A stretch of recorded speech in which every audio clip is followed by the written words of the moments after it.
tell me about your first wheelchair. What was it and when was it? My first chair, I spent longer than the average person in a buggy, just because... Like a motorised buggy? No, a baby buggy. Like a child's buggy. Okay.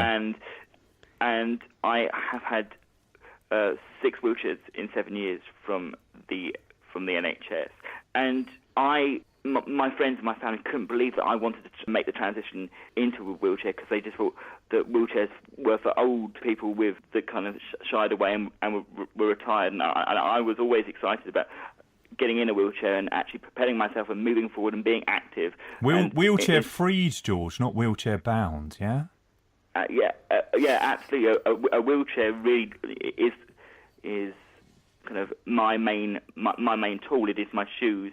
It is an extension of myself, and so it is the only thing that opens the doors. But saying that, I never really was excited about a wheelchair. It was a tool to get me from A to B, and then I realised, like so many people, that you can custom that. There are providers like Whiskers out there which ensure that you can customise the colour, the measurements, and actually the whole process can be centred around you and your family, who are the experts on your own condition. And I now absolutely love my chair, and I embrace showing it off. You know, it's a part of me, and I guess it's like a guide dog or any kind of assistive thing. You know, it makes me a human. It's actually quite a human apparatus, I think. You know, if my wheelchair could talk, what would it say? If your wheelchair could talk, what would it say?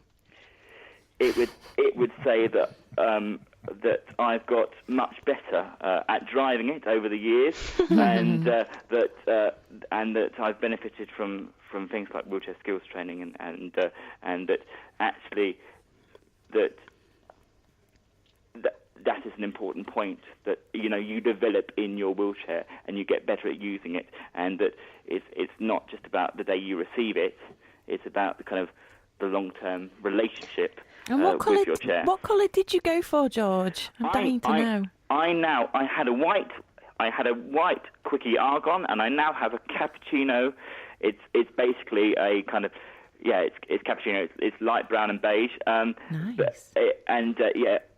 But I thought it looked like gold, but that makes me sound arrogant, doesn't it? I went for the gold chair. Of course, why not?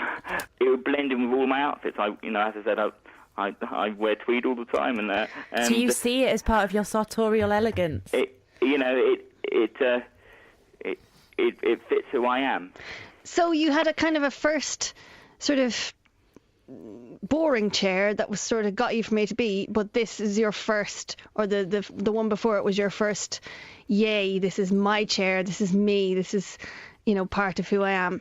The day I received it was really the first time I thought, do you know what, I'm a human being and I'm going to live life like the rest of you, and it's not them versus us, but I have always been comfortable in the skin I'm in, but it made me realise that I can fulfil my potential.